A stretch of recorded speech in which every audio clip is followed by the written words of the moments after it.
In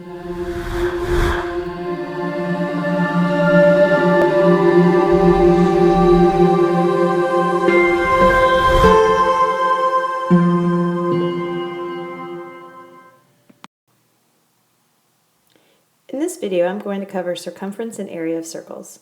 Let's begin first with circumference. Circumference is the distance around the circle. Think of it like the perimeter around a rectangle or a square. And in this circle, I've highlighted two lines. The one in blue is the diameter, and the one in red is the radius. The diameter is really important because it must go through the center. And it's also important that the radius starts at the center and goes out to the outer edge of the circle. The formula to follow for circumference is pi times diameter, or pi times 2r, or the radius. Because the radius, it would take two of them to equal one diameter, you'd have to multiply it by 2. So in this case, you can use pi d or 2 pi r.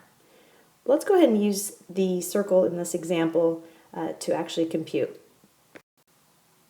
If you notice in this circle, the radius is 5 units. So if I take 5 and multiply it by 2, I get 10, which is the same distance as the diameter.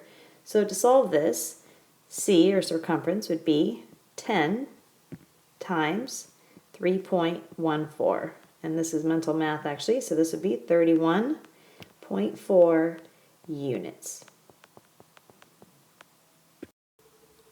Alright, let's move on to area. Area of a circle is the number of squared units inside the circle, as shown here in blue. So if we were to literally count all the squares within the circle, this is the same thing as saying the area of the circle. Well, in this case, because it's a circle, it would be really hard to count the actual squares. But there's a shortcut, and that is to find the area. And to find that, you just take the radius, you square it, and multiply it to pi. So in this example, the radius is 4 units. So I'm going to take 4, square that, and then I'm going to multiply it to 3.14.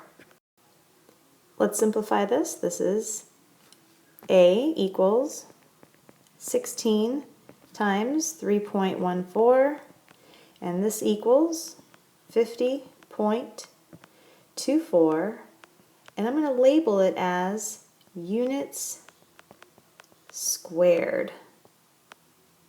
And the reason I do that, the squared comes from the actual number of squares found within the area, and that's why it's actually labeled squared. So circle K is 50.24 units squared.